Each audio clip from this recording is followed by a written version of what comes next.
Mrs. Jaffee is Daffy, Chapter 4. The New Phys Ed Teacher. The bell rang, and everybody rushed to their classrooms.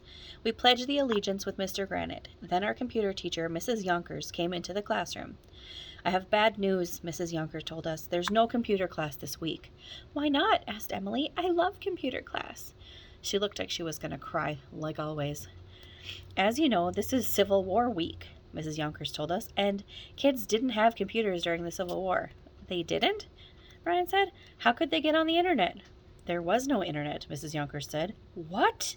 No internet?" I said. "No YouTube?" "Sometimes me and my friends go on YouTube and search for people falling down or hamsters playing the piano." I could watch that stuff for hours. "What a horrible world it must have been without computers," Ryan said. Mrs. Yonkers told us that during the Civil War there were no calculators, no DVD players, no iPods, no airplanes, no cars, no light bulbs, and no video games. "Did they have cell phones?" asked Neil the nude kid. "Cell phones?" Mrs. Yonkers said. "They didn't even have regular phones." "How about big screen TVs?" asked Michael. "Big screen TVs?" Mrs. Yonkers said. "They didn't even have small screen TVs." "What?" We were all amazed. "No TVs?" I said. "Those poor kids, how did they survive?"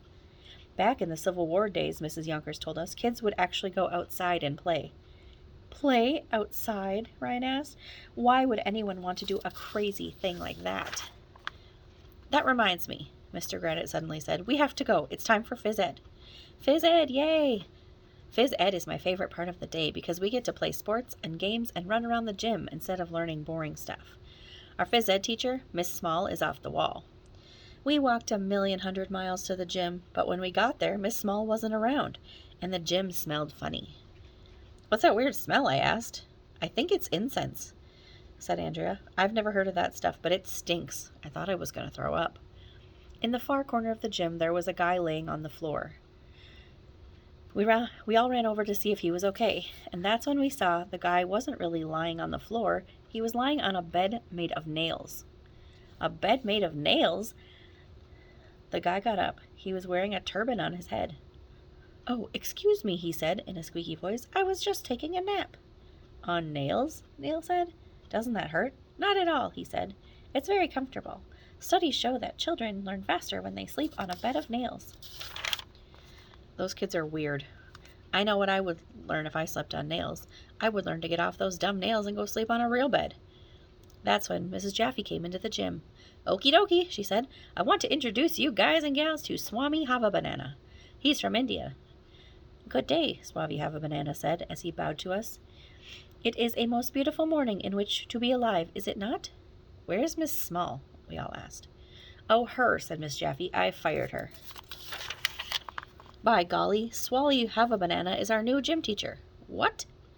"Miss Small just wanted to play sports and silly games," said Miss Jaffee. "What a waste of time. Studies show that sports and games don't help kids learn. Swami Hava-Banana has some different ideas, don't you, Swami?" "Oh, yes," he said. "We are going to learn about yoga." "Yoga? You mean we're going to learn about that little dude in Star Wars?" I asked. "That's Yoda, dumbhead," said Andrea, rolling her eyes. I knew that. I lied. "My dad told me there was a guy named Yoga who played for the Yankees," said Michael. "That's Yogi, dumbhead," said Ryan. "Yoga is a way to achieve inner peace and tranquility by performing specific body positions." I didn't know what that Swami guy was talking about. "This is the camel pose," he said, getting down on his knees and leaning his head all the way back. "And this is the cobra pose. And this is the fish pose."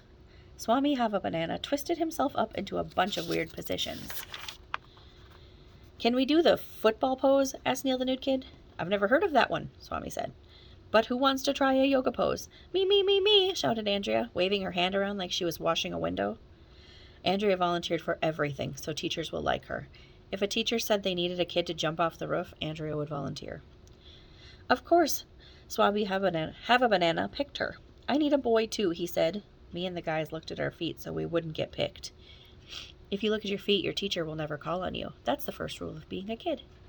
The only problem was that Ryan, Michael, and Neil were all fake coughing into their hands and muttering, "AJ, AJ." "Where's AJ?" asked Swami Hava-Banana. "Over there," all the guys said, pointing at me. Michael gave me a shove, and Swami told me to stand next to Andrea. Miss Jaffee said she had to go check on the other classes.